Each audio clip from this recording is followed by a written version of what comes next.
mandate for Palestine was a specific directive to the British to create a Jewish national home in this land. What was the land that was set aside for the Jewish national home? All of what is today Jordan and all of what is today Israel and the West Bank and Gaza. The British immediately gave the whole eastern part to the Arabs, and that's Jordan. But they set aside the rest for the Jewish national home. So what does that mean? Israel is the Jewish national home. Following the 1948 Arab-Israeli War, the West Bank came under Jordanian occupation, while the Gaza Strip was occupied by Egypt. This occupation lasted for 19 years. In 1967, Israel won the Six-Day War and regained control of the West Bank, Gaza, and Jerusalem, while also capturing the Golan Heights and Sinai. Except for the Golan Heights and Sinai, Israel's map reverted to its boundaries as defined by the British Mandate, which included both the West Bank and Gaza. For reasons that remain unclear, the West Bank and Gaza began to be referred to as occupied territories, disregarding the previous 19 years of occupation. Palestinians claim rights to these areas.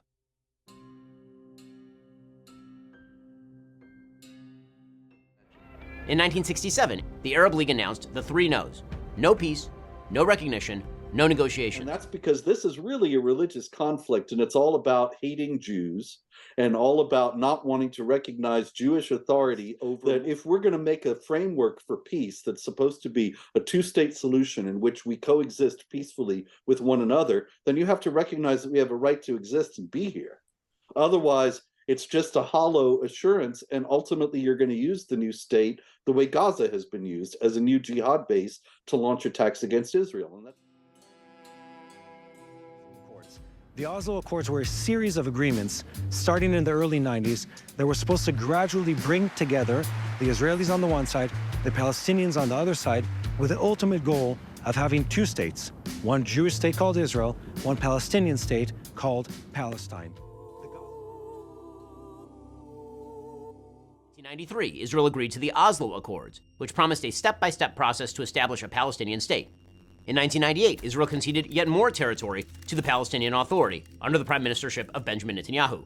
In 2000, Israeli Prime Minister Ehud Barak offered Yasser Arafat, the terrorist leader of the Palestinian Authority, 91% control over the West Bank in contiguous territory and an Israeli security presence along 15% of the border with Jordan.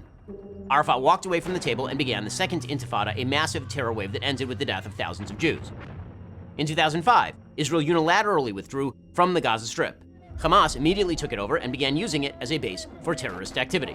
That continues until this day. In 2008, Israeli Prime Minister Ehud Olmert offered even more than Barak in terms of territory, with some land swaps to maintain Jewish-populated areas in exchange for some Israeli territory. PA head Mahmoud Abbas walked away without a counteroffer.